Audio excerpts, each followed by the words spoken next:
حافظات للغيب بما حفظ الله إلى آخر الآية.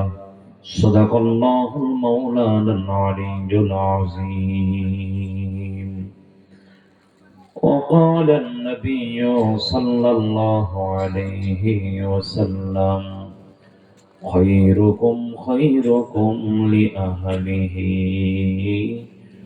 وأنا خيركم لأهلي، أو كما قال النبي صلى الله عليه وسلم.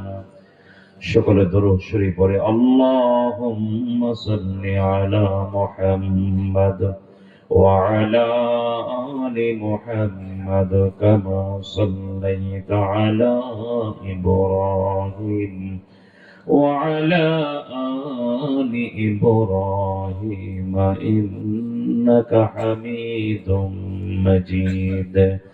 اللهم بارك على محمد وعلى آل محمد كما باركت على إبراهيم وعلى آل إبراهيم. قل لا إله إلا জোরে লা ইলাহা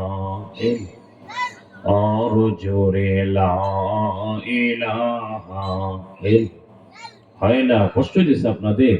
একটু আওয়াজ দিয়ে পড়ি। এদিক যারা ঘোরাফেরা করছি মেহেরবানি করে ভেতরে চলে আসি। ভেতরে যারা আছে একটু আওয়াজ দিয়ে পড়ি লা ইলাহা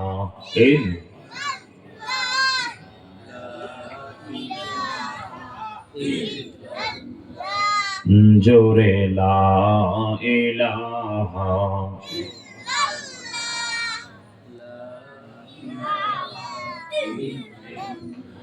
নেই কোন মাবুদ আল্লাহ ছাড়া, নেই কোন মাশূক আল্লাহ ছাড়া, নেই কোন মাবুদ আল্লাহ ছাড়া, নেই কোন মাশূক আল্লাহ ছাড়া। আছেন শুধু যিনি, আছেন শুধু যিনি, তিনি আল্লাহ তাআলা। জোরে লা ইলাহা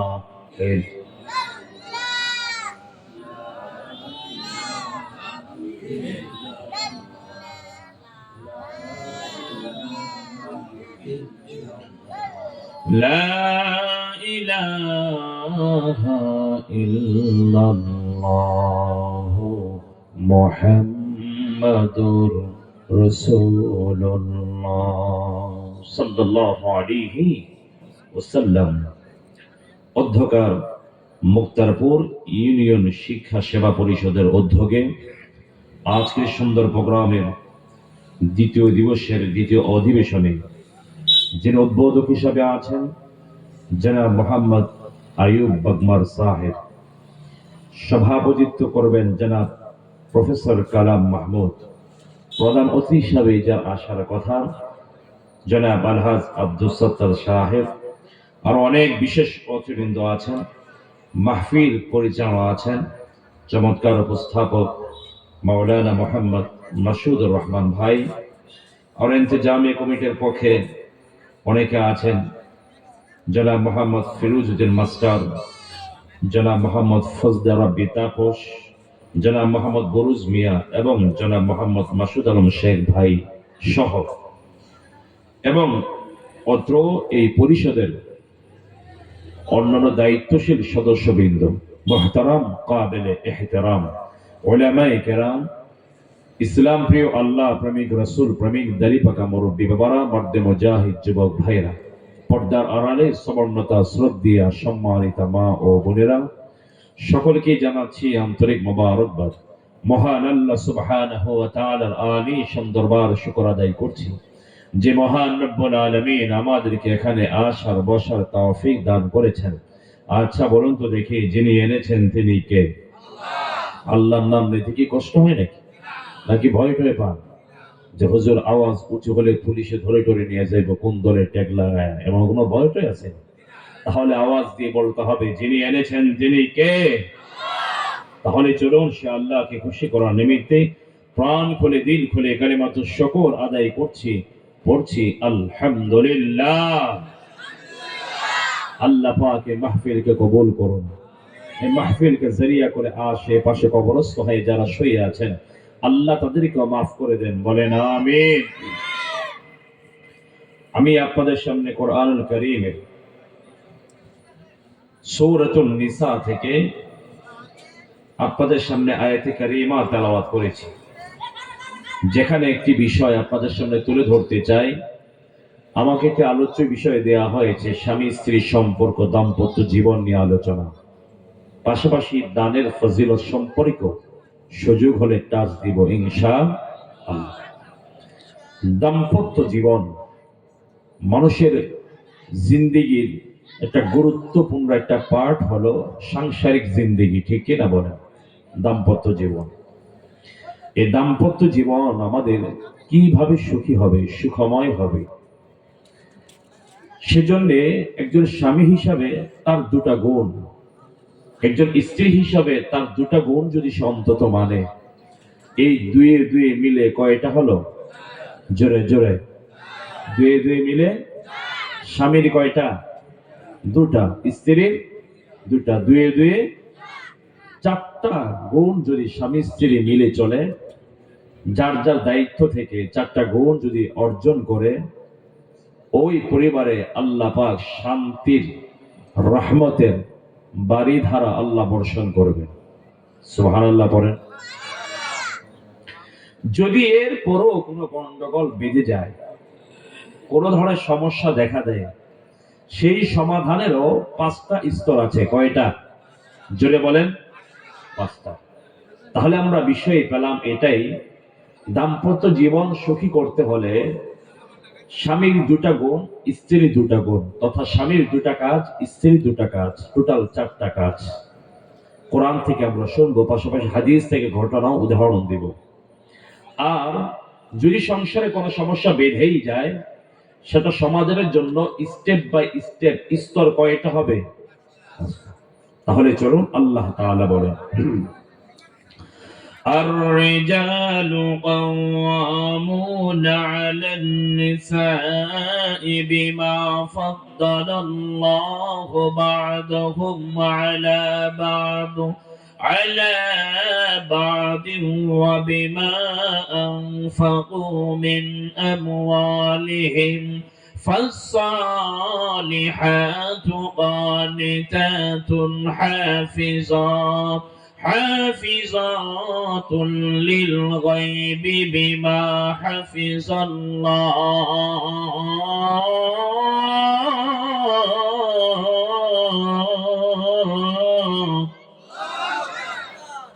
আল্লাহ বলেন স্বামীর প্রথম যে কাজটা করতে হবে, আর রিজাল কাওয়ামুনা আলান নিসা, দুনিয়ার পুরুষ স্বামী যারা হবে, আলান নিসা স্ত্রীর উপরে সে নেতৃত্ব দিবে। সুবহানাল্লাহ পড়ে।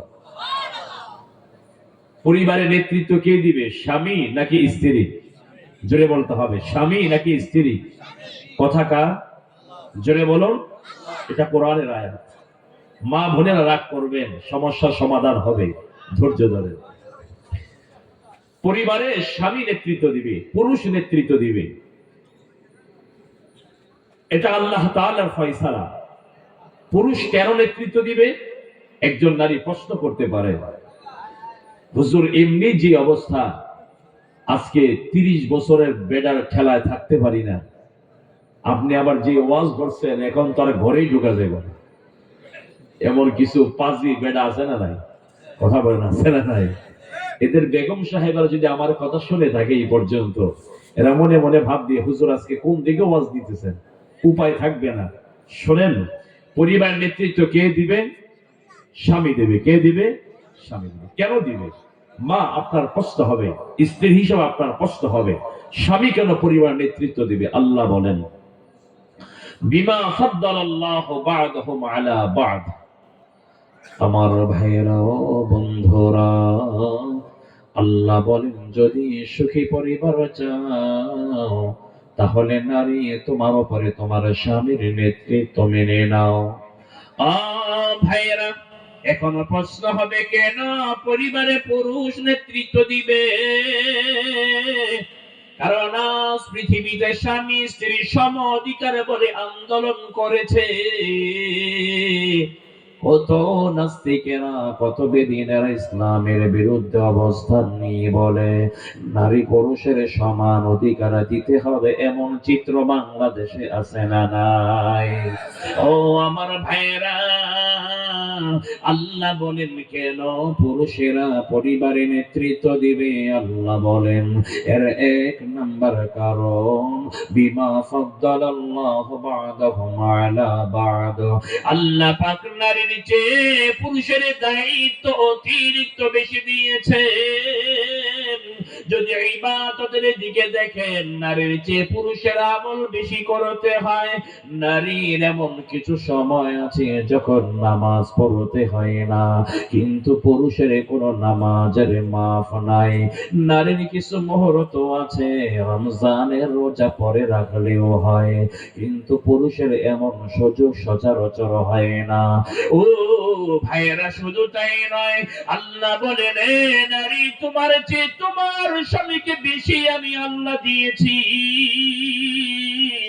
একজন নারীকে যে পরিমাণ বুদ্ধি ক্ষমতা আল্লাহ দিয়েছে, তার চেয়ে স্বামীর গায়ে পুরুষকে আল্লাহ বুদ্ধি বেশি দিয়েছেন। শুধু তাই নয়, আরে নারীকে যেই পরিমাণ শক্তি দিয়েছেন, পুরুষকে আল্লাহ তার চেয়ে বেশি শক্তি দিয়েছেন। এখন বলবেন হুজুর, আপনি বলেন নারীর চেয়ে পুরুষের গায়ে শক্তি বেশি, এটা বুঝলাম, তবে সমাজের চিত্র মাঝে মাঝে বড় অবাক করে ফেলে। হুজুর, সমাজে এমনও দেখা যায় এমন কিছু মহিলা আছে গায়ে এত জোর এত শক্তি, ঝগড়া করতে গিয়ে বেটারে যখন ধরে, বেটি ধরলে বেটাই শুরুতে পারে না। কথা কয় না? এমন আছে না নাই? হুজুর, বুঝলাম বিমা ফাদ্দালাল্লাহু বা'দাহুম আলা বা'দ, যে আল্লাহ নারীর চেয়ে পুরুষকে কিছু জিনিস বাড়িয়ে দিয়েছেন। হুজুর, বুদ্ধি বেশি দিলেন তাও বুঝলাম। হুজুর, দায়িত্ব বেশি দিয়েছেন তাও বুঝলাম। হুজুর, শক্তি বেশি দিয়েছেন, এখানে একটু গন্ডগোল। মাঝে মাঝে দেখি যখন ঝগড়াঝাটি হয়, কিছু মহিলা এমন আছে হাতে যখন কিছু নিয়ে দৌড়ায়, বেড়াও দৌড়ায়। কথা কয় না? আছে না নাই? যখন ধরে আর সারা সারা পাওয়ার কোনো সুযোগ থাকে না। আল্লাহ এটা দিয়ে বুঝান, শোনো, যদি আমি নারীদের গায়ে শক্তি পুরুষের তুলনায় বেশি দিতাম, যদি বেশি দিতাম, তাহলে বুঝো একটাই যদি একটু এমন দেখায়, আর যদি আমি আল্লাহ নারীদের স্বভাবেই শক্তি বেশি দিয়ে সৃষ্টি করতাম, তাহলে পুরুষের অবস্থা, সংসার অবস্থা কি হতো একটু আন্দাজ করে দেখো, ঠিক কিনা বলেন? তাহলে কি হতো? আল্লাহ বলেন কিছু জিনিস, কিছু বিষয় আছে, নারীর চেয়ে আমি পুরুষ স্বামীকে দায়িত্ব বেশি দিয়েছি, নারীর চেয়ে বেশি দিয়েছি। এই জন্য পরিবারের নেতৃত্ব দেবে নারী নাকি পুরুষ? জোরে বলেন, নারী নাকি? দ্বিতীয় কারণ, আল্লাহ কেন নারী নেতৃত্ব দেবে? ওয়া বিমা আনফাকু মিন আমওয়ালিহিম। দ্বিতীয় কারণ হলো নারী কেন, নারীর উপরে কেন পুরুষ নেতৃত্ব দিবে? আল্লাহ বলেন একজন নারী আসবে, নারীর বরণ পোষণ যা আছে এ সব দায়িত্বভার গ্রহণ করবে তার স্বামী। সুবহানাল্লাহ বলেন। আমার ভাইয়েরাও বন্ধুরা, আল্লাহ বলেন পৃথিবীর মানুষেরা শোনো, পরিবারে কেন পুরুষ স্বামী কেন নেতৃত্ব দিবে? ভাইয়েরা, আল্লাহ বলেন একজন নারী যখন অন্যের ঘরে বধূ হয়ে আসবে, তখন ওই নারীর ভরণ পোষণের সব দায়িত্ব আল্লাহ স্বামীর ঘাড়ে দিয়েছেন। ও ভাইরা আমার, নবী ফরমান উম্মতেরা রে, যখন কোন পুরুষ তার ঘর থেকে কর্মের জন্য বেরিয়ে যায় আর সকাল থেকে সন্ধ্যা বিকাল দুপুর পর্যন্ত বড় কষ্ট করে, মাথার ঘাম পায়ে ফেলে ফেলে কষ্ট করে, আর ওই পুরুষ মনে করে আমি কষ্ট করি, আমার মাথার ঘাম পায়ে ফেলি, আমার স্ত্রী আমার সন্তানের ভরণ পোষণ আমি বহন করব। আল্লাহর হাবিব বলেন, দুনিয়ার পুরুষেরা যদি এই নিয়তে তোমরা সংসারের জন্য কাজ করে যাও, আল্লাহর হাবিব বলেন উম্মতেরা রে, আমি রাসূলুল্লাহ জানিয়ে দিলাম, আরে ওই মাথা থেকে পা পর্যন্ত ঘাম ঝরবে যতক্ষণ পর্যন্ত তুমি তোমার কাজে থাকবে। আমি রাসূলুল্লাহ বলিয়ে দিলাম, শুধু তুমি যেন কাজে নাও, তুমি যেন কেমন আল্লাহর রাস্তায় জিহাদে বের হয়েছো, যতক্ষণ পর্যন্ত তুমি সংসারের জন্য কাজ করবে, মনে মনে ভাববে আল্লাহ আমি আমার স্ত্রী সন্তানের ভরণ পোষণ আমি চালাবো। আল্লাহর হাবিব বলেন, উম্মতেরা রে, ও পুরুষেরা, আল্লাহ তোমাদের আমলনামায় জিহাদ অংশগ্রহণের সমপরিমাণ সওয়াব আল্লাহ দিয়ে দিবে। সুতরাং পুরুষের দায়িত্ব হলো স্ত্রী যত খরচ কে বহন করবে? জোরে বলেন, স্বামী। এবার বুঝে নেন, ওই পরিবারে স্বামী নেতৃত্ব দিতে পারে যেই পরিবারের দায় বা ভরণ পোষণ স্বামী হাতে নিতে পারে, ঠিক কিনা বলেন? এখন ওই পরিবারে নারী নেতৃত্ব দেয় যেই পরিবারে পুরুষ থাকে কাপুরুষ। কেমন কাপুরুষ? দেখবেন কিছু বেটা আছে কাজ করে না, কর্ম করে না, স্ত্রীকে দেয় কাজে, স্ত্রীকে দেয় চাকরিতে, আর নিজে সাদা ধুতি পরে, সাদা একটা পাঞ্জাবি পরে, আর চায়ের স্টলে বসে চা খাবে, আর এইভাবে দেখা যায় পান চিবিয়ে চিবিয়ে ধুতি পরে ঘুরবে, কোন কর্মের খবর নাই। বউ কামাই করে, হ্যাঁ ভিডিও বউর কামাই খায়া চলে। এমন পাবলিক আছে না? আপনাদের বর্গা ওইদিকে আছে নি? তো এরা পুরুষ, এই পুরুষ স্ত্রী গোলাম হবে না, হবে কার গোলাম? ঠিক কিনা বলেন? এরাই কি স্ত্রী গোলাম হবে? এরাই দেখবেন স্ত্রী কথায় উঠে আর বসে, ঠিক কিনা বলেন? এই জন্য আল্লাহ বলেন, নারী নারী তার স্বামী সেই নারীর স্ত্রীর উপরে নেতৃত্ব দিবে।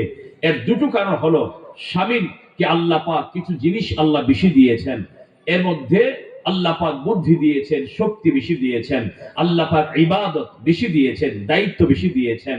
আরেকটা হলো, এই নারীর যত ভরণ পোষণ, অবিমা আনফাকু মিন আমওয়ালিহিম, স্ত্রীর যাবতীয় খরচ স্বামী করবে।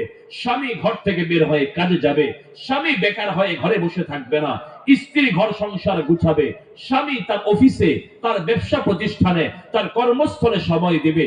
যদি এভাবে পরিবারটা চলে, সুখের জিন্দেগি দান করবেন যিনি, তিনি কে? আর জোরে বলেন কে? আমার বন্ধুগণ, এদিক সেদিক যারা ঘোরাফেরা করছেন, মেহেরবানি করে মজমাতে চলে আসি। আমরা যদি শুরু থেকে আলোচনাটা শুনি, আশা করি আমরা অনেক কিছুই বুঝতে পারবো, আমাদের সমস্যার সমাধান হবে ইনশাআল্লাহ। আসেন, এই জন্য পুরুষ স্ত্রীর উপরে, নারীর উপর নেতৃত্ব দিবে। আপনারাই বলুন তো, আজকে যেই পরিবারে নারী নেতৃত্ব দেয়, ওই পরিবারগুলি মনে হয় খুব সুখের হয়? কথা বলেন, সুখের হবে? সুখের হয়? গিয়ে দেখেন, যদি কোনো পরিবার অশান্তি দেখেন, মেয়ে অভদ্র হচ্ছে, মেয়ে গিয়ে হয়তো স্বামীর বাড়িও সুখ পাচ্ছে না, মানে সুখ পাচ্ছে, সুখ মনে হচ্ছে না, গিয়ে দেখেন মেয়ে ছেলেকে বিয়ে করালো, ছেলেও তার পুত্রবধূ নিয়ে মা বাবার সাথে থাকতেও ভালো লাগছে না, গিয়ে দেখবেন ওই পরিবারে নেতৃত্ব পুরুষ দেয় না, নেতৃত্ব দেয় অবশ্যই সেই মহিলা, ঠিক কিনা বলেন? যেই পরিবারে নারী বেশি নেতৃত্ব দিবে, স্ত্রী স্বামীর উপরে কথা বলবে, মা বাবার উপরে কথা বেশি বলবে, ওই পরিবারে গন্ডগোল বেশি বাঁধবে, ঠিক কিনা বলেন? এর অভিজ্ঞতা আপনাদের আছে না নাই? তাহলে বোঝা যায় একটা পরিবারের সদস্য যদি 5 জন হয়, 7 জন হয়, 10 জন হয়, সেই পরিবারের নেতৃত্ব পুরুষ দিবে, নারী দিলে ওই পরিবার সুখের হবে? বুঝেন তো? কথা বলতে হবে, বুঝেন তো আপনারা যে একটা পরিবারের নারী নেতৃত্ব দিলে একটা পরিবার কি হয় না, সুখী হয়? এটা যদি বাঙালি ভাইয়েরা সহজে বুঝেন, তাহলে এটাও মাথায় রাখেন এই কথাটা। একটা পরিবারের সদস্য কজন হয়? 4 জন, 5 জন, 7 জন, 10 জন, 12 জনের সদস্য তো এখন আর বাংলাদেশে নেই বললেই চলে। ধরেন 10-12 জন একটা পরিবার সদস্য, সেই পরিবারে যদি নারী নেতৃত্ব দেয়, পুরো পরিবারটা তছনছ করে ফেলবে, ধ্বংস করে ফেলবে। নবীর উম্মত, এটাও বুঝে নেবেন যে এই জাতি, এই দেশের 18 কোটি মানুষের নেতৃত্বের ভার কোন নারীর হাতে উঠায় দিবে, সেই জাতীয় কখনো সফল হতে পারবে না। ঠিক কিনা বলেন? নবীজি বলেন, লা ইফলিহু কওমুন ওয়াল্লাউ আমরাহুম ইমরাতান, সেই জাতি কখনো সফল হবে না যেই জাতি তার নেতৃত্ববার ইমরাতান, কোন নারীর হাতে তুলে দিয়েছে। সুতরাং আজকে আমরা আরো অনেক দূর এগিয়ে যেতাম যদি আজকে আমরা নারী নেতৃত্বের পিছনে না দৌড়াতাম। ঠিক কিনা বলেন? রাগ করতেছেন আপনারা? হ্যাঁ, কথা বুঝতে হবে। এটা নবীজির ভাষ্য, এটা আমরা বুঝি। আমার পরিবার যদি আমার স্ত্রী নেতৃত্ব দেয়, আমার পরিবারটা ধ্বংস হয়ে যাবে। স্ত্রী কথাই চললে, স্ত্রী কথাই যদি এটা লাগবে সেটা লাগবে সমানে খরচ করলাম, দুদিন পর আর পকেট ঠিক থাকবে না, ব্যালেন্স ঠিক থাকবে না, যেভাবে ইচ্ছা সেভাবেই চলবে, এটা চলবে না। পুরুষ তার বুদ্ধি সত্তা নিয়ে চলতে হবে। এটা যদি আমি বুঝি, আল্লাহ বলেন পরিবার চালাতে গিয়ে নারীর উপরে পুরুষ নেতৃত্ব দিবে, আমাকে এটাও বুঝতে হবে একটা দেশ চালাতে হলে একজন পুরুষ নেতা আমাদের দরকার। ঠিক কিনা বলেন? আসেন, তাহলে আল্লাহ তাআলা বলেন নারীর উপরে পুরুষ নেতৃত্ব দিবে, এর দুটা কারণ। বিমা ফাদ্দালাল্লাহু বা'দাহুম আলা বা'দ ওয়া বিমা আনফাকু মিন আমওয়ালিহিম। এবার আসেন, পুরুষ, তাহলে আমরা পুরুষ হিসাবে কি করব? পুরুষ হিসাবে আমরা যদি বিশ্বাস করি পরিবারে আমি দিব নেতৃত্ব নাকি আমার স্ত্রী দিবে? কথা বলে না, কে দিবে? আমি দিব। আমি দিব। আমার দেওয়ার যোগ্যতা আসবে তখন যখন আমি আমার স্ত্রীর ভরণ পোষণ দিতে পারবো, আমার সন্তানের ভরণ পোষণ আমি দিব। এটা যখন আসবে তখন স্ত্রী আমার কথাও মানতে বাধ্য থাকবে। ঠিক কিনা বলেন?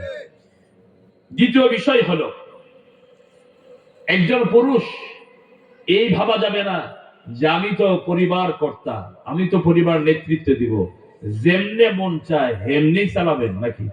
কথা বলে না কেন? মন চাইছে যেভাবে সেভাবে স্ত্রীকে।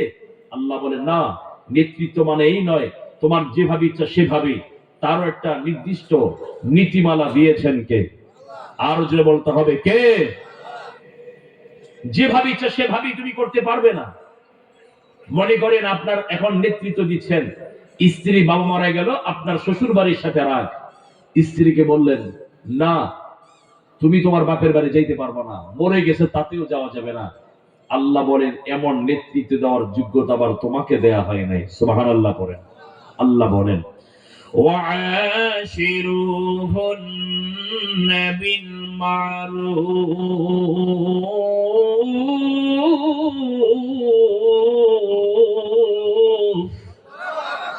আমার ভাইয়েরা, বন্ধুরা, আল্লাহ বলেন পৃথিবীর মানুষেরা রে, ও দুনিয়ার পুরুষেরা, তোমরা তোমাদেরকে নেতৃত্ব দানকারী মনে করে আবার জালেম হয়ে যেও না।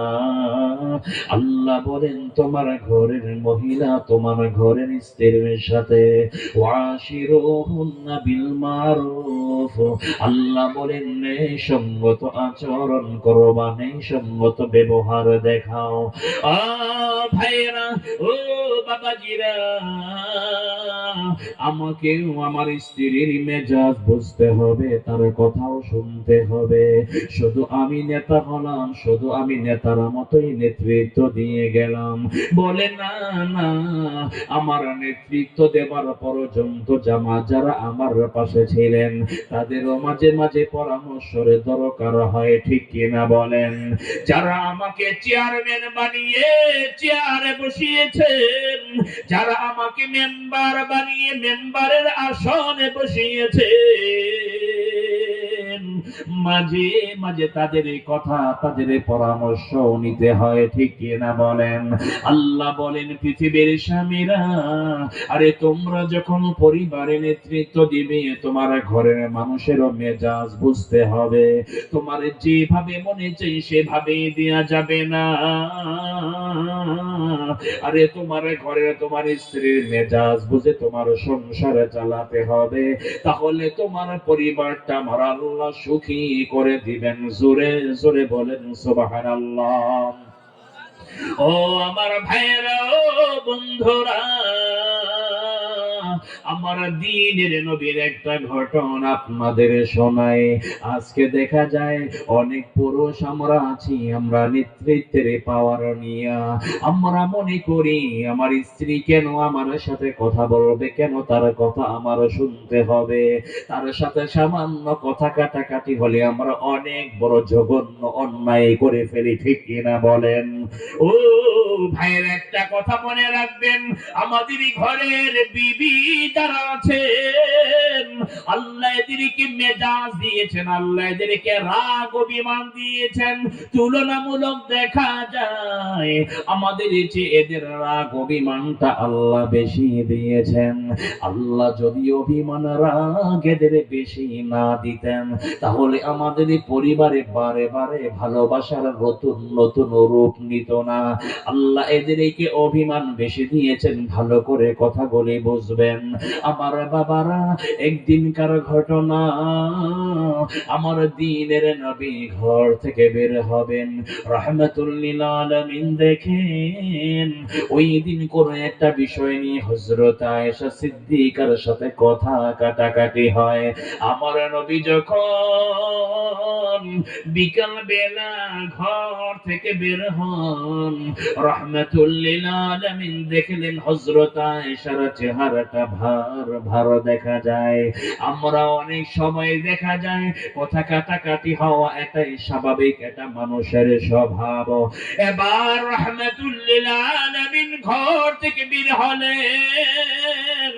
এবার নবীজি মাগরিবের নামাজ পড়লেন মসজিদে নববীর ভিতরে। এরই মাঝে একজন সাহাবী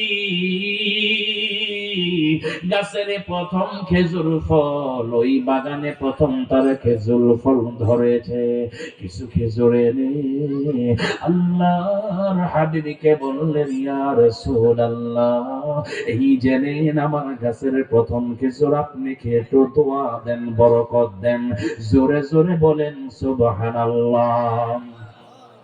আল্লাহর হাবিব এবার খেজুর গুলি সামনে পেয়ে নবীজি দুয়েরটা খেলেন, আর কয়েকটা খেজুর রাহমাতুল লিল আলামিন পকেটে রেখে দিলেন।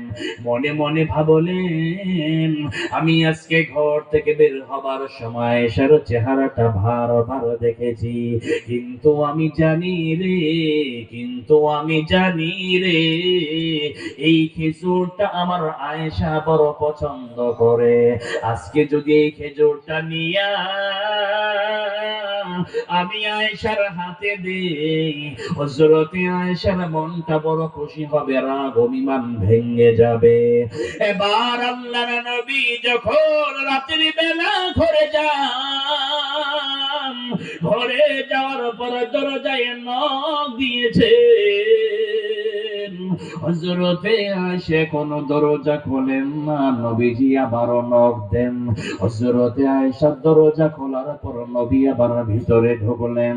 নবীজি দেখেন সকালবেলা যাওয়ার সময় হযরতে আয়েশার চেহারাটা যেমন দেখেছি এখনো ভার ভার দেখা যায়।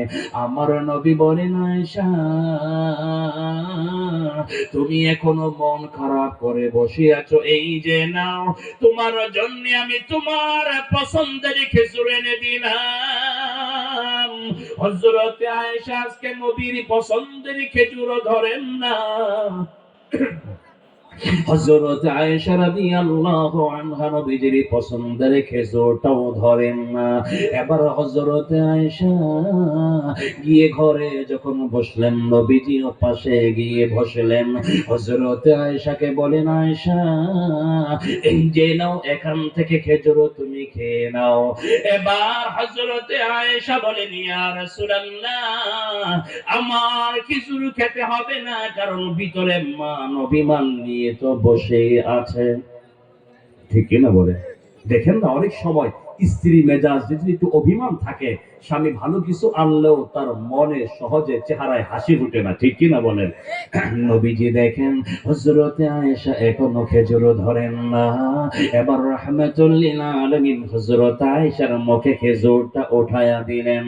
আমার নবী যখন হযরত আয়েশার মুখে খেজুর উঠিয়ে দিয়েছেন, হযরত আয়েশা যখন মুখে খেজুরটা নেন, আমার নবী বলেন, আয়েশা রে, আমি রাসূলুল্লাহ তোমাকে বলি, আরে খেজুর এমনি খায়ও না, খেজুরটা খাওয়ার সময় আল্লাহর নাম নিয়ে খেজুর খাও।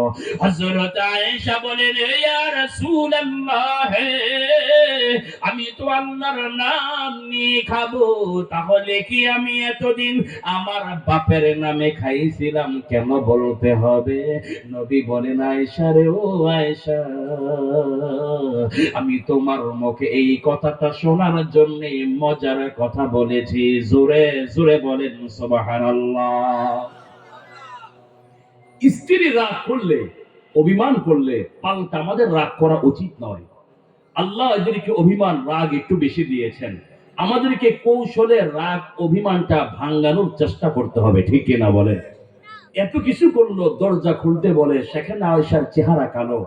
নবীজি খেজুর দিলেন, তাতেও চেহারা কালো। মুখে খেজুর দিলেন। আর আমরা যদি এমন হতাম, দরজা ভেঙে গিয়ে ঘরের ভিতরে যা ফিডানি তা ফিডাইতাম। কথা বলে না কেন? হ্যাঁ, আমরা হলে এমনটা করতাম না?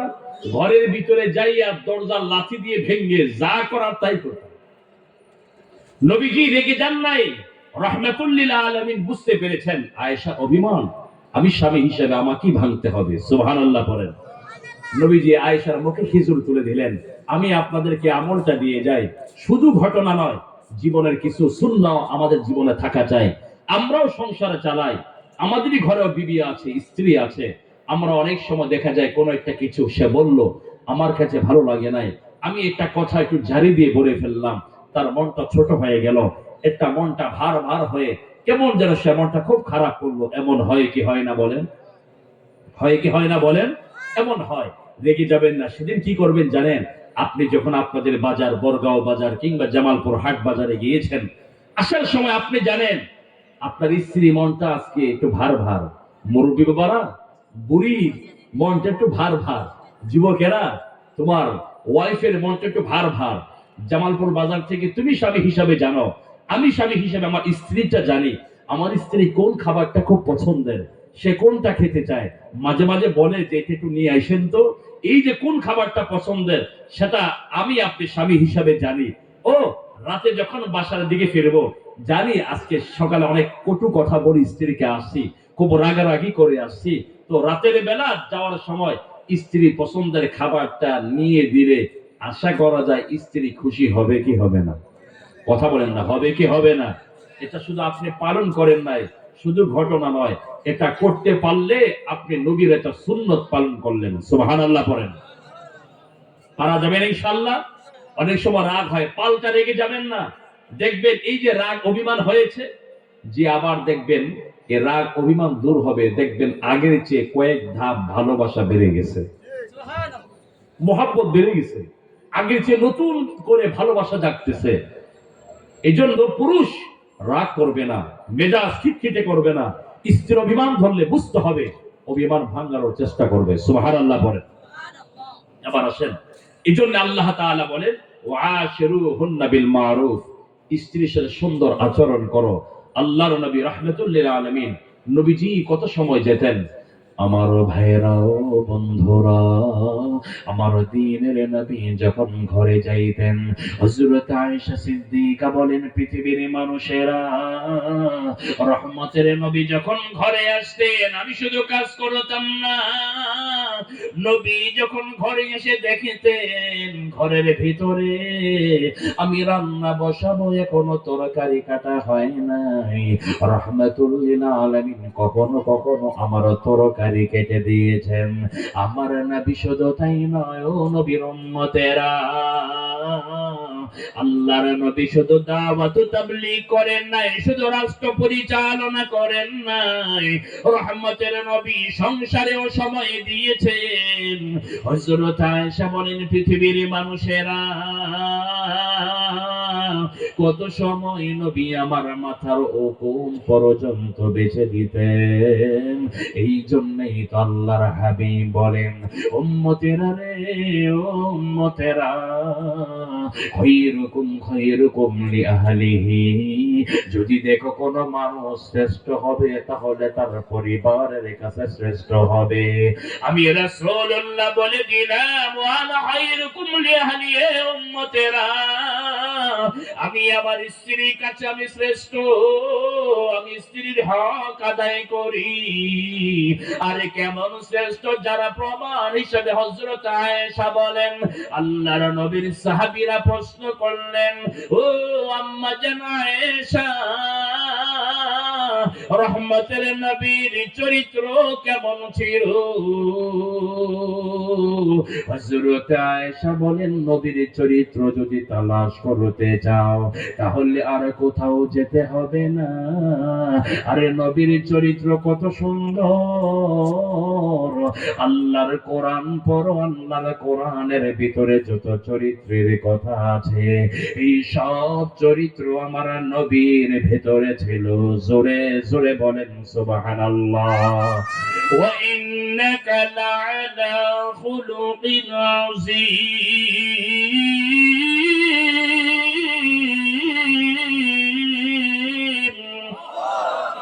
মহান চরিত্রের অধিকারী আমাদের নবী, সুবহানাল্লাহ পড়েন।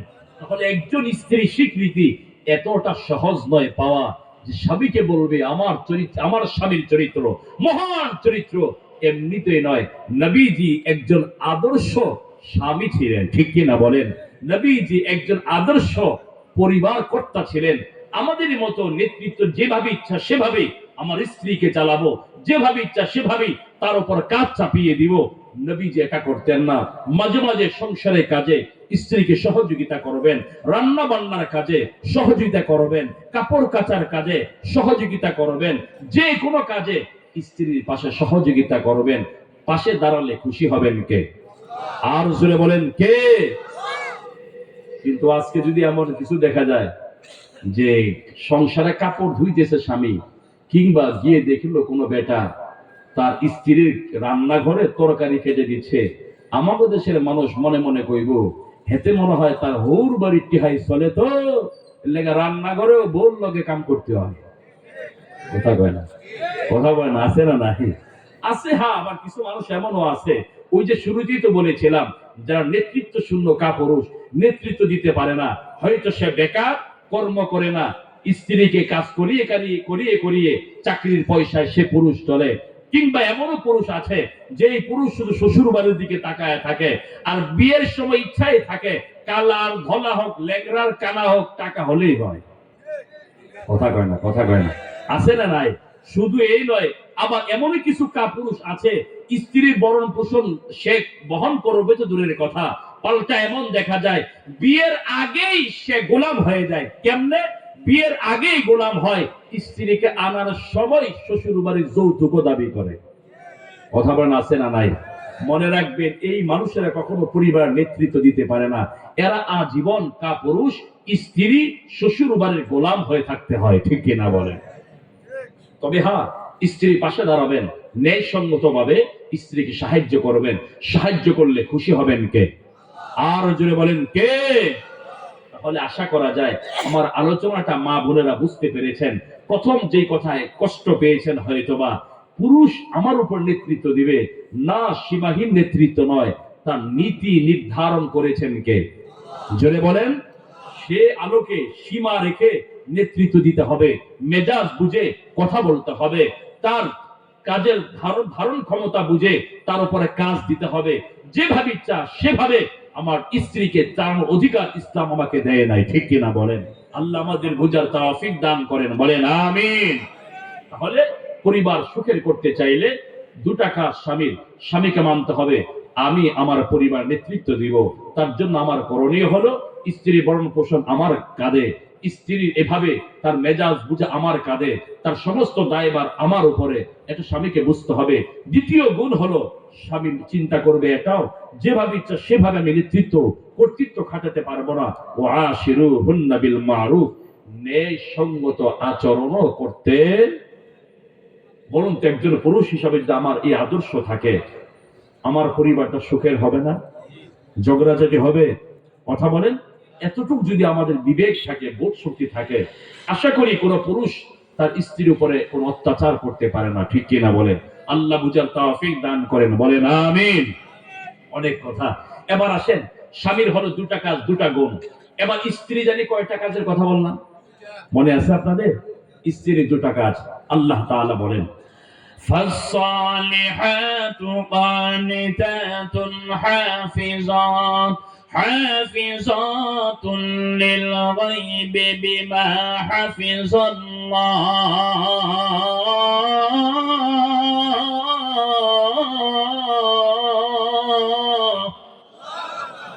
আমার ভাইয়েরা, বন্ধুরা, আমার আল্লাহ বলেন, ইয়া রাসূলুল্লাহ, দুনিয়ার নারীদেরকে জানান ফাসসালিহাত।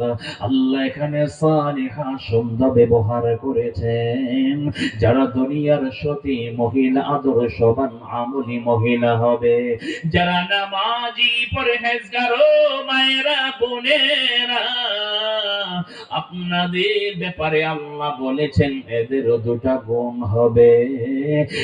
এক নাম্বার হলো কানিতাত। স্বামী যদি ন্যায়সঙ্গত ভাবে কোন নেতৃত্ব দেয়, আচরণ করে, তাহলে স্ত্রী হিসাবে তুমিও তার প্রতি অনুগত হবে, সন্তুষ্ট হবে। আল্লাহ বলেন কানিতাত, স্বামীর নেতৃত্বে সন্তুষ্ট হবে, অনুগত হবে। হুকুম দিয়েছেন যিনি, বলেন তিনি কে? আর জোরে বলেন কে? ও ভাইরা, ওয়াজ শুনবেন, নিজের পরিবারেও মাঝে মাঝে ওয়াজ শোনাবেন। এবার একটা ঘটনা শোনেন আমার বাবারা, আপনারা শোনেন।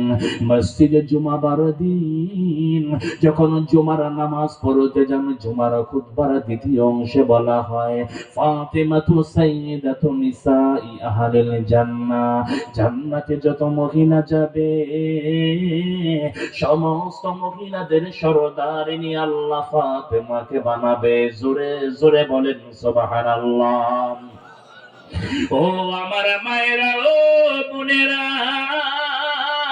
যারা ফাতেমার সাথে জান্নাতি হতে চান, আপনাদেরও ফাতেমার গুণ অর্জনের দরকার আছে।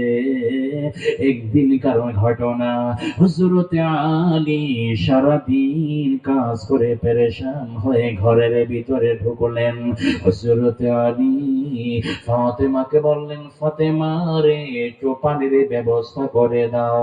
হযরতে ফাতেমা বলে, স্বামী ঘরে তো পানি নাই, আমি একটু পানির খুঁজে বের হই, আপনি একটু অপেক্ষা করেন, আমি পানি নিয়ে আসি। এবার হযরতে ফাতেমা পানির জন্য বেরিয়ে যান। আমার বাবারা, ও মায়েরা, বোনেরা, আরে তখনকার সময়ে তো আমাদের মতো ঘরে ঘরে সাবমার্সিবল টিউবওয়েলের ব্যবস্থা ছিল না, ঠিক কিনা বলেন? হযরতে ফাতেমা পানির খুঁজে বেরিয়েছে, যদি কোথাও গর্ত পাওয়া যায় সেই গর্ত কুয়া থেকে পানি নিয়ে আসবে। হযরত ফাতেমা পানি আনতে বিলম্ব হয়ে যায়। হযরত আলীর শরীরটা বড় দুর্বল, বড় ক্লান্ত, বড় শ্রান্ত হয়ে বসে আছেন। আর কতক্ষণ ধৈর্যের বাঁধ মানে আস্তে করে কেমন যেন চোখে ঘুম আসলে একটু ঘুমিয়ে পড়লেন। হযরত ফাতেমা দীর্ঘ সময় পর হযরত আলীর জন্য পানি এনে ঘরে ফেললেন। হযরত ফাতেমা সে দেখেন আলী ঘুমায়, মনে মনে ভাবলেন আমি যদি এখন ঘুম থেকে জাগিয়ে দেই হযরত আলীর কষ্ট হবে, কাঁচা ঘুম ভাঙলে কষ্ট হবে। এই দেবী হযরত ফাতেমা আলীকে ডাক দেন না, কারণ কাঁচা ঘুম ভাঙলে হযরত আলীর কষ্ট হবে, ঠিক কিনা বলেন? আমার মায়েরা ও বোনেরা, দু একটা ওয়াজ ভালো করে মনে রাখেন।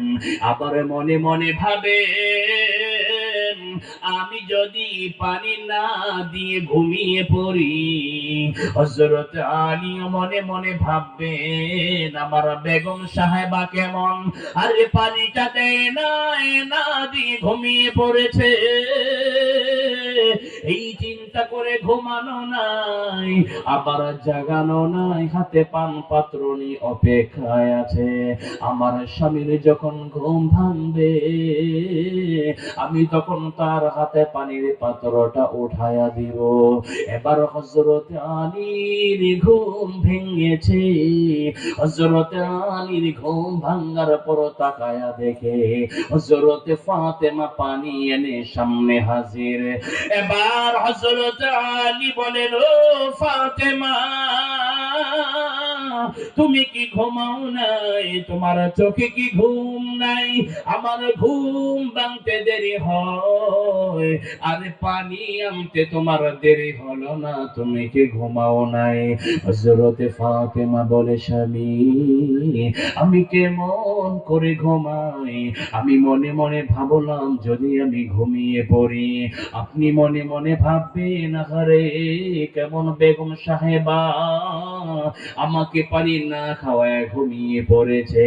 আবার যদি কাঁচা ঘুম ভেঙে দিতাম তাহলেও তো আপনার বড় কষ্ট হতো। মনে মনে ভাবলাম আমি ঘুমাবো না, জাগাবো না, আমি পান পাত্র নিয়ে অপেক্ষায় থেকে ঘুম ভাঙলে আপনার হাতে দিব। এবার হযরত আলীর ভালোবাসা বেড়ে যায় আর আল্লাহকে দোয়া করে বলেন ও আল্লাহ যেই বেগম সাহেবা ঘুমায় না আরে আমার জন্য পানি নিয়ে অপেক্ষমান, মাবুদ গো আল্লাহ আমি দোয়া করলাম গভীর রাতে তুমি আমার স্ত্রীকে সম্মানের পজিশন দিয়ে দাও। আল্লাহ বলেন আলী রে ও আলী গভীর রাতে স্ত্রীর জন্য দোয়া করেছো আমার দরবারে, আমি আল্লাহ তোমার দোয়াটা কবুল করে নিলাম। জোরে জোরে বলেন সুবহানাল্লাহ। হযরত আলী দোয়া করেছেন। আল্লাহ বলে জিবরাইল ও জিবরাইল আমার বন্ধুর কাছে যাও, বন্ধুর কানে কানে জানিয়ে দাও আরে হযরত ফাতেমা দুনিয়ার সাধারণ কোন মেয়ে নয়, হযরত ফাতেমার ব্যাপারে আমি আল্লাহ জানিয়ে দিলাম সাইয়্যিদাতুন নিসাই আহলিল জান্নাহ, জান্নাতে যত মহিলা যাবে সমস্ত মহিলাদের সরদারিনী আল্লাহ ফাতেমাকে বানাবে। এবার হযরত ফাতেমা যখন নবীর দরবারে যান আমার নবী বলেন ও ফাতেমা বলো বলো এমন কোন আমল করেছো আল্লাহ তোমাকে তো মর্যাদা এত সম্মান দিয়েছে। হযরতে ফাতেমা বলে, নবী আমি তেমন কোনো আমল করি নাই। আমার নবী বলেন, ফাতেমা রে ফাতেমা, না কোন আমল করেছো আল্লাহ তোমার বড় মর্যাদা কেমনে পাইলা? হযরতে ফাতেমা বলে, আব্বা জান, তবে গতকালকের ঘটনাটা, গত রাতের ঘটনাটা শোনাই। এই ঘটনা হয়েছে, আমার স্বামী আপনার জামাতা আল্লাহর কাছে এই বলে দোয়া করেছেন। আমার নবী বলেন, হে ফাতেমা, গভীর রাতে স্বামী খুশি হইয়া আল্লাহর কাছে যে দোয়াটা করেছেন, ফাতেমা রে আল্লাহ দোয়াটা কবুল করেছেন আর জানিয়েছেন তুমি এখন সাধারণ কোন মেয়ে মহিলা না, জান্নাতে যত আমার উম্মতি মহিলারা যাবে সমস্ত মহিলাদের সরদারিনী আল্লাহ তোমাকে বানিয়ে দিবে। জোরে জোরে বলেন সুবহানাল্লাহ। তাহলে গুণ লাগবে, একজন নারীর গুণ হবে কানিতা, স্বামীর প্রতি অনুগত, স্বামীর প্রতি অনুগত, স্বামীর নেতৃত্বে সন্তুষ্ট। ঠিক কিনা বলেন? একজন নারী যদি স্বামীর কথা মানার সেই মানসিকতা থাকে, ওই পরিবারটা সুখের হয়। যদি স্বামী কথা, যদি স্ত্রী ঘাটতেরামি করে, সেই সুখের সংসার সুখের থাকে না, সেটা অশান্তির বেড়া জালে ঢুকে যায়। ঠিক কিনা বলেন? আমি বলে থাকি, মায়েরা বোনেরা, আপনাদেরকে আল্লাহ তাআলা বানিয়েছেন লিতাসকুনু ইলাই, অর্থাৎ আপনি স্ত্রী হিসেবে আপনার করণীয় হলো, স্বামী সারাদিন পেরেশানি কাজ কর্ম করে ঘরে ফিরবে, আপনার দিকে স্ত্রী স্বামী হয়ে তাকাবে, স্বামীর দিকে স্বামী আপনার দিকে তাকালে, আপনার চেহারা পানে তাকালে তার অন্তরে প্রশান্তি দিবেন কে? আর জোরে বলেন কে? আপনাদের কি কষ্ট হইতেছে? কথা বুঝতেছেন আমার? তাহলে আওয়াজটা ভলিউম অনেক কম হচ্ছে, এটা আওয়াজ দেয়া যাবে? যাবে যাবে ইনশাআল্লাহ। স্বামীর মনে প্রশান্তি দিবেন কে? জোরে বলেন কে? বিশ্বাস করেন মায়েরা বোনেরা, এখানে মহিলা পিঞ্জার আছেন আপনাদের? ও মাশাআল্লাহ, ভালো করছেন। মা বোনেরা এখানে আছেন, ভালো করে বুঝবেন। একজন স্বামী সারাদিন খুব ভারী, খুব কষ্ট করে আসো, পেরেশানিও আছে মনে করেন। এই পেরেশানি নিয়ে যখন স্বামী ঘরে আসে, স্ত্রীর মুখে একটু হাসি দেখে, খুব ভালো আপ্যায়ন দেখে, খুব সুন্দরভাবে কথা বলছে দেখে, সারাদিনের সব কষ্ট স্ত্রীর সামনে স্বামী ভুলে যায়। ঠিক না বলেন? আবার একজন মানুষ, একজন পুরুষ বাহিরে খুব আনন্দে খুব সুখে ছিল, ঘরে এসে বিবির মনটা দেখলো চেহারায় ভার ভার, খালি খেট খেট খেট খেট খেট মেজাজ এমন দেখাচ্ছে। ওই স্বামী সারাদিন বাহিরে ভালো থাকলেও ঘরে একটু স্ত্রীর মেজাজ খারাপ দেখলে সারাদিনের সব আনন্দগুলো মুহূর্তের মধ্যে শেষ হয়ে যায়। ঠিক কিনা বলেন? এই জন্য মায়েরা, আপনাদের উচিত স্বামীর পাশে থাকবেন, স্বামীর পাশে থাকবেন, স্বামীকে উৎসাহ দিবেন। আপনার উৎসাহ স্বামীর এক ধাপ কাজে আরো অগ্রগতি দিবে, স্বামী এক ধাপ এগিয়ে চলবে। হযরত আম্মা জান আয়েশা সিদ্দিকা রাদিয়াল্লাহু আনহার কথা বলতে হয়। নবী আলাইহিস সালাতু ওয়াস সালাম যখন হেরা গুহা থেকে রাহমাতুল লিল আলামিন যখন ঘরে গেলেন, নবীজি হযরত জিবরিলকে প্রথমবার দেখে খুব শঙ্কিত হয়ে পড়লেন, খুব ভীত সন্ত্রস্ত হয়ে পড়লেন। নবীজিকে বলছেন, আয়েশা, খাদিজা, জাম্মিলুনি জাম্মিলুনি, আমার গায়ে চাদর আবৃত করে দাও। নবীজি ভয়ে ঠান্ডায় শরীর কাঁপতেছে। ওহ! হযরত খাদিজা সেদিন বলছিলেন, মায়েরা শুনেন, সেদিন খাদিজাতুল কুবরা রাদিয়াল্লাহু আনহা বললেন, আল্লাহি, আল্লাহর কসম করে বলি, লা ইউহজিকাল্লাহু আবাদা, ইয়া রাসূলুল্লাহ, আল্লাহর কসম করে বলি, আপনি কোনো ভয় পাবেন না, আল্লাহ আপনার কোনো ক্ষতি করবে না। আর একটু আস্তে কোন মিয়া, সুবহানাল্লাহ। আর একটু আস্তে কোন। খুব ঠান্ডা পড়ছে মনে হয়, হ্যাঁ? না, একটু ঠান্ডা বেশি আপনাদের এলাকায়, একটু বেশি না? আমি এদিকে যত আসছি খুব ঠান্ডা, ইভেন আপনাদের ঠান্ডাটা আমাকে কাবু করে ফেলছে। আমি আসার পরে এটা কিন্তু আমি খুলে ফেলার কথা, আপনারা শুরুতে যারা আছেন আমি এটা পেঁচিয়ে নিছি, আরো খুব ঠান্ডা লাগতেছে, কারণ এমনিতে শরীর ঘেমে যাওয়ার কথা, আর আপনাদের এখানে খুব ঠান্ডা, একটু তেল্লি বেশি, তাই না? সেই ঠান্ডা থেকে আপনারাও ঠান্ডা হয়ে গেছেন। হ্যাঁ, উত্তরে মানুষ তো একটু ধৈর্যশীল মানুষ, ঠিক কিনা বলেন? এরা খুব পরিশ্রমী মানুষ, খুব কষ্ট করতে পারে, খুব পরিশ্রম করার অভ্যাস আমাদের দক্ষিণের চেয়ে উত্তরে মানুষের বেশি, ঠিক কিনা বলেন? এজন্য একটা আওয়াজ দিয়ে বলেন সুবহানাল্লাহ। নবীজি মনটা ভারাক্রান্ত। হযরত জিবরিলকে মাত্র প্রথম দেখলেন, কি ছায়া, কি দৃশ্য, ভয় পাচ্ছেন। হযরত আয়েশা নবীজিকে, খাদিজা নবীজিকে সাহস দিলেন, ইয়া রাসূলুল্লাহ, নো টেনশন, কোনো বিপদ আপনার হবে না। আজকে আমরা যদি বিপদে পড়ে ঘরে যাই, স্ত্রী একটা আবদার করছিল যে নরসিংদী শপিং বলে কিংবা উত্তরা রাজদক্ষী শপিং বলে নিয়া একটা শাড়ি কিনা দিবেন, হেতের একটা শাড়ি, হেতের মার একটা শাড়ি, আপনার শালির একটা শাড়ি কিনে দিবেন। আপনারও ধরে আর্থিক সমস্যা, এখন অত একটা মনেও চাইটাই না, এখন নেন নাই। ঘটনা কমে 2 সপ্তাহ পর একটা বিপদে পড়ছেন, কোন একটা টাকার ক্রাইসিস হয়েছে, আপনি এসে বললেন উমুক এই টাকাটা আমার মেরে দিছে, কিংবা এই সমস্যাটা হয়েছে, টাকাটা উদ্ধার করতে পারি কি পারি না, একটু টেনশনে আছি। এই যখন আপনি বলবেন আপনার বিপদের কথা, আপনার ঘরের বেগম সাহেবা এমন কিছু মহিলা আছে আপনারা আরো জোর গলায় বলবে, একটা আবদার করছিলাম আমারটা মানলেন না, এখন বিপদে পইরা কি হারায় আমার কাছে, এখন বিপদে পড়ছেন যখন আরো হইরা মরে। কথা কয় না? এমন মহিলা আছে না নাই? আপনাদের এলাকায় আছে? হ্যাঁ, আছে না নাই? এমন মহিলা আছে? যেহেতু কার কার ঘরে আছে হাত ওঠেন না বাসান। আজকে ঘরে ঢুকতে পারবেন, কাল মাগার ঘরে ঢুকতে পারবেন না। ভাতিজা গিয়ে বলবো, চাচি জানেননি চাচা কিন্তু হাত উঠেছে হুজুরের সাথে। আমরা দোয়া করি আল্লাহ ঘরের মা বোনদেরকে ভালো রাখেন, বলেন আমিন। তো শুনেন, হযরত খাদিজা সাহস দিচ্ছেন নবীজিকে, নবী মায়েরা আপনাদেরকে শিখাচ্ছি, স্বামী যদি বিপদে পড়ে সাহস কেমনে দিবেন। নবীজিকে হযরত খাদিজা বলছেন, ইন্নাকা লাতাসিলুর রাহিম ওয়া তাহমিলুল কাল্লা। নবী আপনি কিসের ভয় করেন? আপনার না কতগুলো ভালো কাজ আছে, আপনি কি করেন জানেন? ইন্নাকা লাতাসিলুর রাহিম, আপনি না আত্মীয়দের খোঁজ খবর নেন। সুবহানাল্লাহ বলেন। ওয়া তাহমিলুল কাল্লা, আপনি কারো বোঝা নিতে কষ্ট হলে তার বোঝাটা না আপনি বহন করে আগায়া দিয়ে আসেন। আপনি কোনো চিন্তা করবেন না, আপনার না কত ভালো কাজ আছে, এই ভালো কাজের দিকে তাকায়া আল্লাহ আপনারে কোনো বিপদে ফেলবে না। মায়েরা দু একটা আমল বয়ান নেন, শিক্ষা নেন। স্বামী যখন টেনশন করবে বাসায় আপনার কাছেই তো শেয়ার করবে, আপনি তার ভালো কাজগুলি তুলে ধরবেন। কিসের টেনশন আপনি করেন?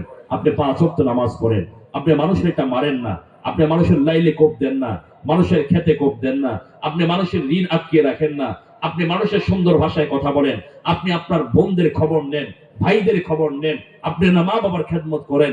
আপনার এত ভালো কাজ থাকলে মানুষের উপর, মানুষের দোয়া আপনার উপরে আসে না, কিসের টেনশন? আল্লাহ আপনাকে হেফাজত করবে, ঠিক কিনা বলে?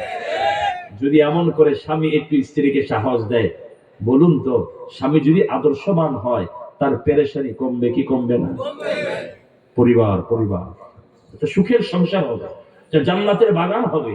বিশ্বাস করেন, একটা পরিবার এমন একটা পরিবার, এমন একটা জায়গা যেখানে সারা দিনের কষ্ট নিয়ে গেল স্ত্রীর মুখে একটা হাসি থাকলে, জামা কাপড়গুলো গুছিয়ে রাখতে দেখতে গেলে সব কষ্ট একজন পুরুষ ভুলে যায়, ঠিক কিনা বলে? আল্লাহ আমাদের ঘরের মা বোনদেরকে এমনই হযরতে খাদিজার জিন্দেগি দান করেন, বলেন আমিন। আর একটু আসতে গোনা আসেন। 2 নাম্বার মহিলাদের কোন সময় কম। আল্লাহ তাআলা বলেন 2 নাম্বার হলো, আল্লাহ তাআলা বলেন 2 নাম্বার কাজ যেটা, হাফিজাতুন লিল গায়বি বিমা হাফিজাল্লাহ।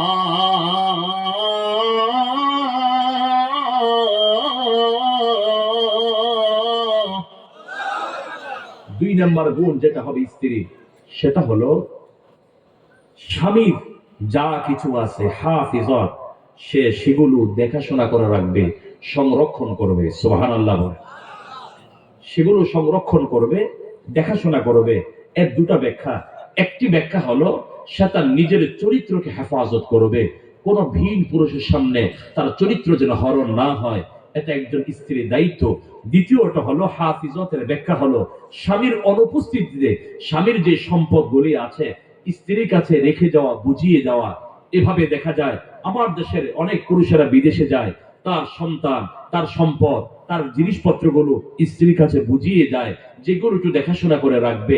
এই সমস্ত বিষয়ের প্রতিও যত্নবান একজন আদর্শবান স্ত্রী থাকবে। সুবহানাল্লাহ বলেন।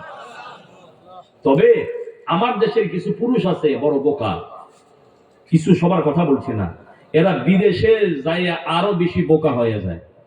কথা বলেন না কেন? এর একটা কারণও আছে, সেখানে তো একাকিত্বের জীবন, এই জন্য সে স্ত্রীকে সবকিছু মনে করে। সেখানে যাওয়ার পরে স্ত্রীকে এত আপন ভাবতে যায়, যা কিছু আছে সব ফ্রেডের কথা সব স্ত্রীর কাছে বলে। কথা কয় না? আছে না নাই? কত টাকা ইনকাম, কত টাকা কি, শুধু এই না, কত পুরুষ এমন আছে স্ত্রীর নামে অ্যাকাউন্ট খুইলা টাকা যা কামায় সব যে পাঠাবে, অ্যাকাউন্ট পর্যন্ত স্ত্রীর নামে খুলে দেওয়া যায়। কথা কয় না? আছে না নাই? এই ব্যাককলে বিদেশ করতে থাকে, বলদার মতো খাটতে থাকে আর স্ত্রীও খুব পাম্পটি দেয়, আর টাকাও সব স্ত্রীর অ্যাকাউন্টে পাঠায়। যত টাকা যত সুখ, স্ত্রী মার্কেটিংও তত বেশি হতে থাকে। আস্তে আস্তে দোকানদারের সম্পর্ক ভালো হতে থাকে। এভাবে মানুষের তার প্রতি আকর্ষণ থাকতে থাকে, কারণ টাকা লুটায়, টাকা দেয়, মানুষও ঘুরে। আস্তে আস্তে এমন একটা অবস্থা হয়, টাকা হচ্ছে শয়তানও তাকে ধরতেছে। এক পর্যায়ে স্বামীকে শুধু পটায় আর পটায়। স্বামীও বলদার মতো বিদেশের ঘাম ধরা টাকা সব স্ত্রী অ্যাকাউন্টে পাঠায়। স্বামী আসতে চায়, স্ত্রী বলে আরো কিছুদিন থাকো। আসতে চায়, বলে আরো কিছুদিন থাকো, কারণ যত বছর থাকবে টাকা অ্যাকাউন্টেও তত বেশি, কথা কয় না, তত বেশি ঢুকবে। এবার আস্তে আস্তে আস্তে আস্তে এমন বোকা সব স্ত্রীর কাছে দেয়, দেখা যায় আসবে 3 মাস আগে স্ত্রী সব নিয়ে উদাও। কথা কয় না? হেদিকের পুরুষ রইল নাকি কাপুরুষ? কথা বলেন। এগুলো পুরুষের পরিচয় না। আপনি পুরুষ, আপনার পুরুষত্ব নিয়ে থাকতে হবে, আপনার বিবেক বুদ্ধি দিয়ে চলতে হবে। নারীর কাছে সব বিক্রি করে দিবেন না। আমি স্ত্রীর কাছে সব বিক্রি করে দিব না। শেয়ার হতে পারে, পরামর্শ হতে পারে। কিছু বিষয় আছে যেগুলো স্ত্রীর কাছে দিলে তাদের আকল, তাদের বুদ্ধি কম, সেগুলো তারা কন্ট্রোল করতে পারে না, নিয়ন্ত্রণে বাহিরে চলে যায়। এগুলো আমাদের বুঝতে হবে। আল্লাহ পাক এই সমস্ত বিষয়গুলো স্বামীদের বুঝার তৌফিক দান করেন, বলেন আমিন। আসেন, এবার আসেন, তাহলে টোটাল কথা হলো স্বামীর কয়টা কাজ? জোরে জোরে কয়টা? 1 নাম্বার পরিবারে, কথা বলে নেতৃত্ব দিবে। 2 নাম্বার ন্যায়সঙ্গত নেতৃত্ব দিবে। স্ত্রীর 2টা কাজ, স্বামীর কথায় নেতৃত্বে অনুগত হবে। 2 নাম্বার স্বামীর জন্য যা যা তার কাছে আমানত সব হেফাজত করবে। সুবহানাল্লাহ পড়েন। প্রশ্ন হবে, আল্লাহ যদি এরপরও গন্ডগোল হয়ে যায় তাহলে কর্মটা কি? আল্লাহ সামনে বলছে। কষ্ট হইতেছে আপনাদের? বুঝতেছেন তো আমার কথা?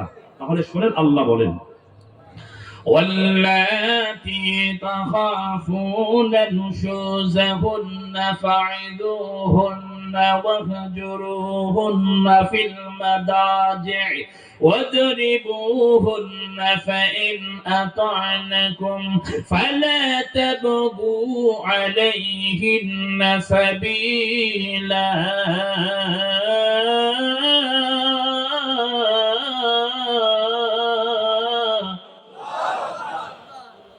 আল্লাহ এরপরও যদি গন্ডগোল বেঁধে যায়, কোনো সমস্যা দেখা দেয়, স্ত্রী আমার কথা শুনতেছে না, অন্যের পরামর্শ নেয়, মার কথাই বেশি চলে, আল্লাহ কি করব?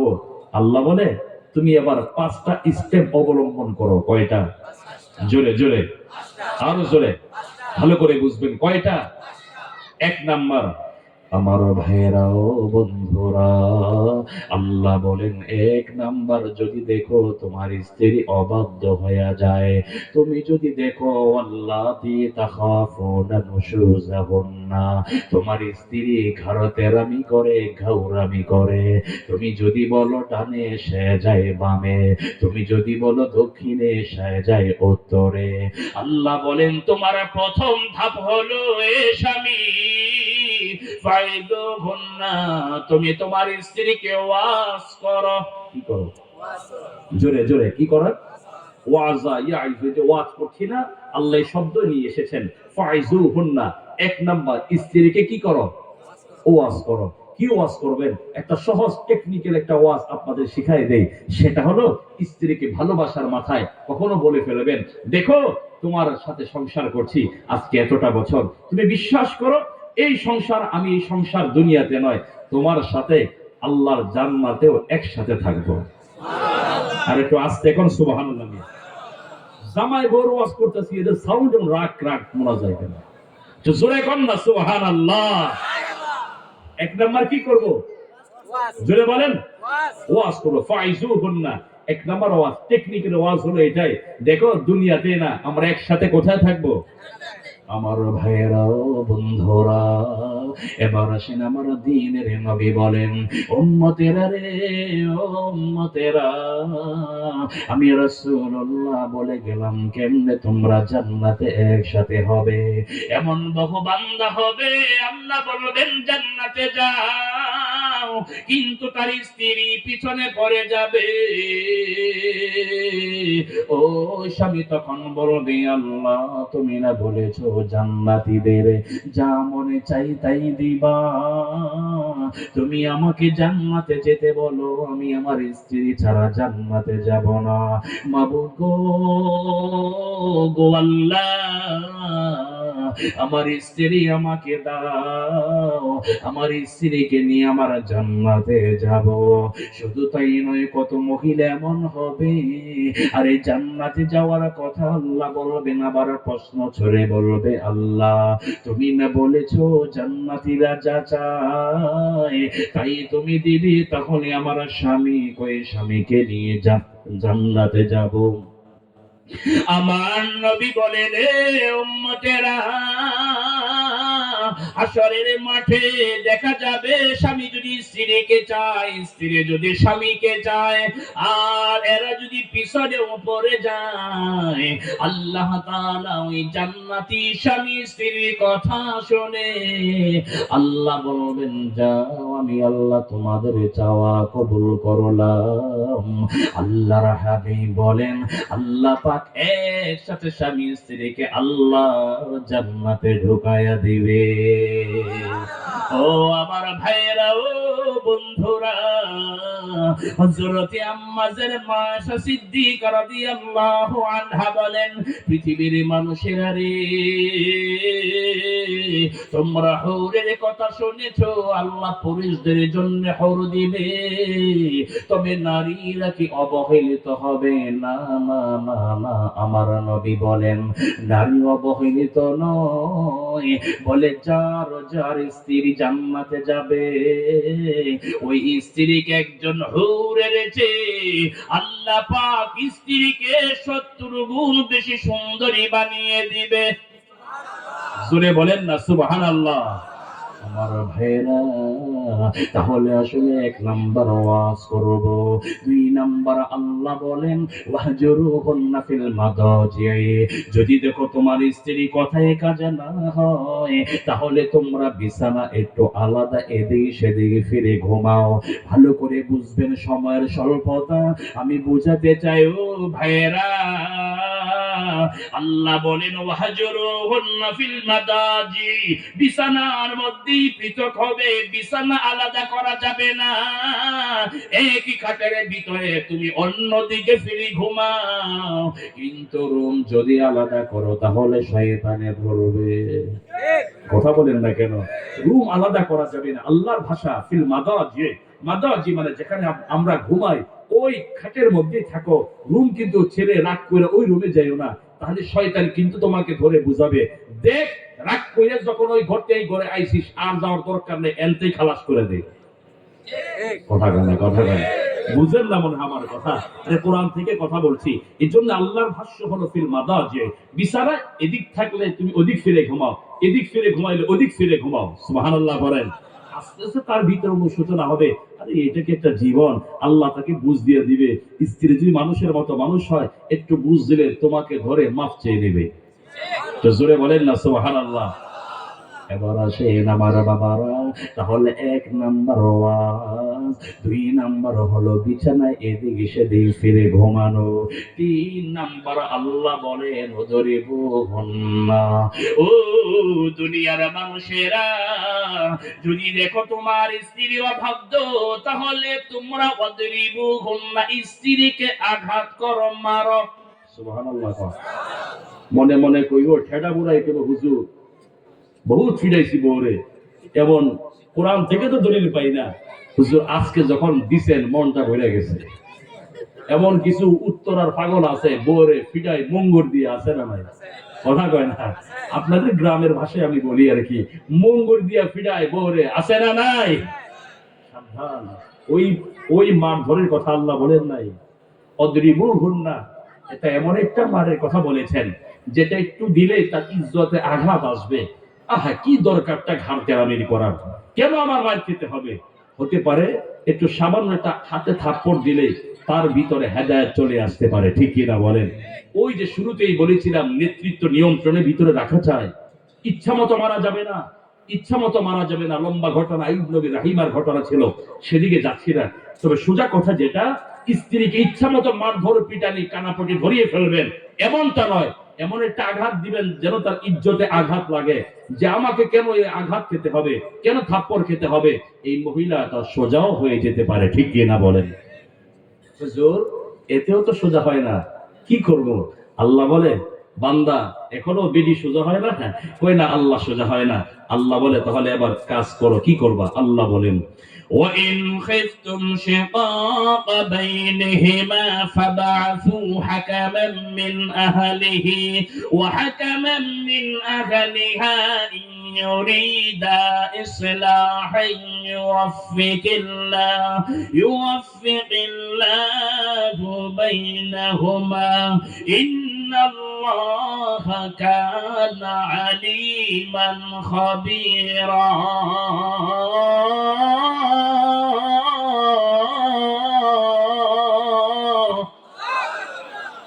আল্লাহর তারতিব কত সুন্দর। আল্লাহ ওয়াজেও কাজ হয় না, কত মাকে দিয়ে বুঝাইলাম কাজ হয় না, তার ফুফিকে দিয়ে বুঝাইলাম কাজ হয় না, দাদি শাশুড়ি দিয়ে বুঝাইলাম কাজ হয় না। আল্লাহ বলে বিছানা আলাদা হও, তাতেও কাজ হয় না। দিলাম একটু থাপ্পড়, তাতেও সোজা হয় না। আল্লাহ বলেন, ভয় পাচ্ছ? ফাবাসু হাকামান মিন আহলিহি ওয়া হাকামান মিন আহলিহা, দুই পক্ষের লোক বিচারক ডাকো। তুমি স্বামীর পক্ষ থেকে লোক সামনে দাঁড় করাও, স্ত্রী বাড়ি থেকে লোক গার্জিয়ান ডেকে আনো। দুজনে বসে এবার পরামর্শ তাদের কাছে ছেড়ে দাও, তারা সিদ্ধান্ত নেই। আমি একটা কথা আপনাদের সমাজে আছে, অনেক সময় দেখবেন কাজী সাহেবকেও ডেকে আনা হয় একটা বিয়ের বেরগুড় ভেঙে দিবে। ঘটনাক্রমে কাজী সাহেব যদি ভালো হয়, টাকা পয়সার ধান্দা না করে, সে অনেক সময় বলে থাকে যে দেখেন একটা সংসার, তার একটা বাচ্চা আছে কিংবা দুটা বাচ্চা আছে, দেখেন একটু বুঝিয়ে শুনিয়ে, আপনারা মুরব্বী মানুষ, দুই পক্ষের লোকে আছেন, একটু বুঝিয়ে শুনিয়ে দেখেন সংসারটা আবার জোড়া লাগানো যায় কিনা। আছে এমন বহু দরবার হয়, সেখানে মুরব্বীরা বুঝায়, বুঝানোর পরে যেই বিয়েটা আজকে তালাকের মাধ্যমে ভেঙে দেওয়ার কথা, সেই বিয়ে আবার ঠিক জোড়াও লেগে যায়। লাগে না? লাগে না? আল্লাহ এটাই বলেছেন, ফাবাসু হাকামান মিন আহলিহি ওয়া হাকামান মিন আহলিহা, দুই পক্ষ থেকে হাকিম বিচারক ডাকো, এভাবে সালিশি দরবার করো, হয়ে যাবে। হুজুর, বুঝাইলাম, আল্লাহ চতুর্থভাবে বুঝাইলাম, কত কিছু করলাম, তাতেও কাজ হয় না। আল্লাহ বলে, এবার আর কি করবে? আল্লাহ বল, ফাতাল্লিকুহুন্না, আল্লাহ হুকুম দেন, তাহলে এবার বিচ্ছেদ করে দাও। সুবহানাল্লাহ। এবার তালাক দাও। তাহলে কয়টা ধাপ? জোরে বলেন। এক নম্বরে, দুই নম্বরে বিছানা, তিন নম্বর একটু আঘাত দেওয়া লাগে, ইজ্জতে মার দেওয়া, চার নম্বর সালিশি দরবারে কায়েম করা, পাঁচ নম্বর, কথা বলেন ও বাবারা, তালাক কয় নম্বরে? কথা কয় না। আর আমাগো কথা বলেন না। আমাদের, আমার কথা বুঝতে কষ্ট হচ্ছে আপনাদের? আরে কোরআন থেকে কথাগুলি বলছি বোঝানোর জন্য। আল্লাহ বলেন তালাকের স্তর কত নম্বরে? আর আমাদের সমাজের অবস্থা এক নম্বরে। শুধু এক নম্বরে না, হ্যাঁ, প্রথমে রাগ করেই কয় তোর 14 গোষ্ঠীরে 14 লাখ তালাক। কথা কয় না, আছে না নাই? সুতরাং আল্লাহ আমাদের হেফাজত করেন। যুবক ভাইয়েরা, দাঁড়িয়ে পাকা মুরব্বী বাবারা, ওয়াজ মনে থাকবে তো ইনশাআল্লাহ। নেতৃত্ব দিব নিয়ন্ত্রণের ভিতরে থেকে। মায়েরা স্বামীর অনুগত হবেন, মায়েরা স্বামীর সবকিছু আপনি হেফাজত করবেন। এরপরেও যদি সমস্যা হয়, রেগে গিয়ে এভাবে একজন পুরুষ তালাক দিয়ে বসবেন না। প্রথমে নিজে বুঝাবেন, না হয় তার মাকে দিয়ে বুঝান, কাউকে দিয়ে বুঝান। যদি তা না হয়, আপনি বিছানা একটু একটু অভিমান ধরে থাকেন, তাও যদি না হয়, একটু আঘাত মাঝে মাঝে করবেন, ইজ্জতে যেন আঘাত লাগে, বেশি করা যাবে না। 4 নাম্বার, তাতে সোজা না হলে আপনি সালিশি দরবার কায়েম করেন, তাতেও না হলে শেষ নিরুপায় হয়ে কি করবেন? বিচ্ছেদ ঘটিয়ে দিব। আল্লাহ পাক এই আয়াতের উপরে যে কথাগুলো ধারাবাহিকভাবে আপনাদের বোঝানোর চেষ্টা করেছি, আমাকে সহ আপনাদের সবাইকে আল্লাহ পাক যাদের সংসার আছে, আমাদের সংসারকে আল্লাহ সুখময় করে দেন, বলেন আমিন। আমল নিয়তে বলেন আমিন। রাগ করেছেন আপনারা? কেউ কষ্ট পেয়েছেন? মা বোনেরা ভুল বুঝবার কষ্ট পাবেন না, যারা শুরুতে আসেন না তারা অনেক কষ্ট পেতে পারেন। ভালো করে ওয়াজ বুঝে নেবেন। ইসলাম একটা বড় সুন্দর ধর্ম, মানবতার ধর্ম, যেখানে সবার কথা ইসলাম চিন্তা করে। স্বামীর কথা যেমন ইসলাম চিন্তা করেছে, স্ত্রীর কথাও ইসলাম চিন্তা করেছে। আল্লাহ পাক যে কথাগুলি আমাকে দিয়ে বলালেন, আমাদের সবাইকে আমল করার তৌফিক আল্লাহ দান করেন, বলেন আমিন। আপনাদের কাছে দোয়া চাই, দোয়া করি এই মাহফিল আজকে মুক্তারপুর ইউনিয়ন শিক্ষা সেবা পরিষদের উদ্যোগে আল্লাহ পাক এই পরিষদের সদস্যবৃন্দ যারা আছে, আল্লাহ সবাইকে শিক্ষার জন্য, দ্বীনের জন্য আল্লাহ কবুল করেন, বলেন আমিন। আমলে নিয়ত বলেন আমিন। দোয়া চাই, এখানে শেষ করছি। ওয়া আখিরি দাওয়ানা আনিল হামদুলিল্লাহি রাব্বিল আলামিন। আসসালামু আলাইকুম ওয়া রাহমাতুল্লাহি ওয়া বারাকাতুহু। জাযাকাল্লাহু তাআলা খায়রান।